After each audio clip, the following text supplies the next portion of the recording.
मेरा नाम मनोज कुमार गुप्ता है। मैं कक्षा 7 का विद्यार्थी हूँ। मेरे विद्यालय का नाम यूपीएस घोसियाल बलरामपुर है।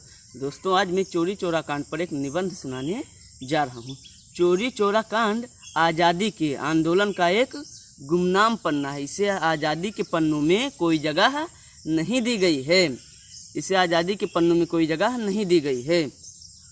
इस आंदोलन को, चोरी चोरा कांड के आंदोलन को राष्ट्रपिता महात्मा गांधी जी ने अपराध करार दिया है और इतिहासकारों का यह भी मानना है कि चोरी चोरा कांड के कारण ही राष्ट्रपिता महात्मा गांधी जी ने असहयोग आंदोलन वापस ले लिया था। कौन सा आंदोलन? असहयोग आंदोलन वापस ले लिया था।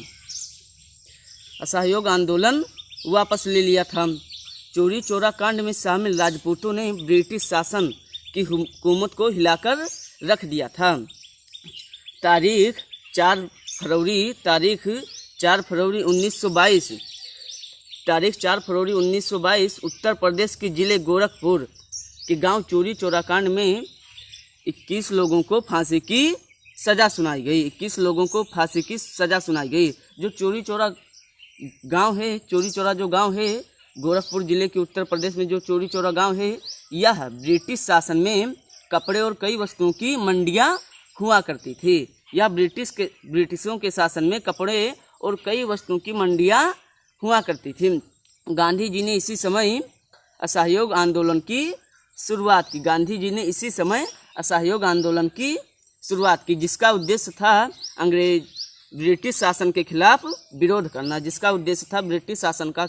खिलाफ विरोध करना। धीरे धीरे इसमें कई लोग शामिल हो गए। यहाँ तक कि स्थानीय बाज़ारों में भी इसका विरोध बहुत भयंकर होने लगा। इसी विरोध प्रथम के चलते 2 लोगों को गिरफ्तार कर लिया और गिरफ्तारियों के विरोध में करीब 4,000 प्रदर्शनकारियों ने ब्रिटिश शासन के खिलाफ प्रदर्शनकारी और नारेबाजी की, जिसे रोकने के लिए पुलिस ने फायरिंग शुरू कर दी। फिर भी जब प्रदर्शनकारी नहीं माने तो पुलिस ने डबल फायरिंग शुरू कर दी, जिससे 3 लोगों की मौत हो गई और कई लोग घायल हो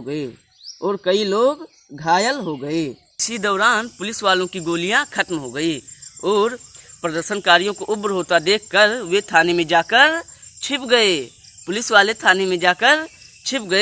3 लोगों की मौत और कई लोगों को घायल देखकर प्रदर्शनकारियों ने आक्रोशित होकर थाने में आग लगा दी, जिसके कारण 23 पुलिस वालों की मौत हो गई,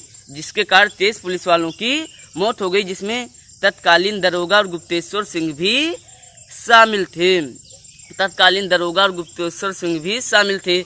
जब यह बात गांधी जी को पता चली तो उन्होंने असहयोग आंदोलन वापस ले लिया। 9 जनवरी 1923 को 172 लोगों को आरोपी बनाया गया और फांसी की सज़ा दे दी गई। 9 जनवरी 1923 को 172 लोगों को आरोपी बनाया गया और फांसी की सज़ा दे दी गई। लोगों ने इलाहाबाद के हाई कोर्ट में पीएल दायर की, जिसमें क्रांतिकारियों की ओर से महामना मदन मोहन मालवीय यश ने केस लड़ा। इसके बाद आरोपी सहदेव, कालीचरण, भगवान दुरही आदि कुल मिलाकर 19 लोगों को फांसी की सज़ा सुनाई गई। यह चोरी चोरा कांड की ही घटना थी। और हाँ दोस्तों, कि अगर चोरी चोरा कांड की यह घटना नहीं होती, चोरी चोरा कांड का यह घटना हुआ है, अगर यह ना होता तो हमारा देश 1922 में ही आज़ाद हो गया होता।